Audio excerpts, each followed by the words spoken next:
যুক্তরাষ্ট্রের অভিবাসন দপ্তর ইউএসসিআইএস বাংলাদেশ সহ বিভিন্ন দেশের হাজার হাজার গ্রিন কার্ডধারীকে বহিষ্কারের নোটিশ পাঠিয়েছে। কর্তৃপক্ষের মতে এদের মধ্যে অনেকে মিথ্যা তথ্য, জাল নথি বা ভিন্ন পরিচয়ে স্থায়ী নাগরিকত্ব অর্জন করেছিলেন। দীর্ঘ তদন্তের পর এখন তাদের নাগরিকত্ব বাতিল ও দেশ ত্যাগের নির্দেশ দেওয়া হয়েছে।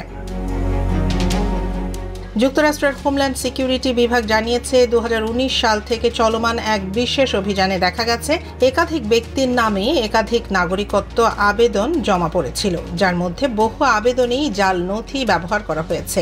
এসব অনিয়ম শনাক্তের পর ইউএসসিআইএস ডিন্যাচারালাইজেশন টাস্ক ফোর্স পুনরায় সক্রিয় করে তদন্ত জোরদার করেছে। বিশেষজ্ঞরা বলছেন এই পদক্ষেপ অভিবাসন ব্যবস্থায় শুদ্ধতা আনলেও এটি অনেক বৈধ অভিবাসীর মাঝেও আতঙ্ক তৈরি করেছে। আইনজীবীরা পরামর্শ দিচ্ছেন, যেসব ব্যক্তি অতীতে নাগরিকত্বের জন্য আবেদন করেছেন তারা যেন তাদের নথি পুনরায় যাচাই করে নেন।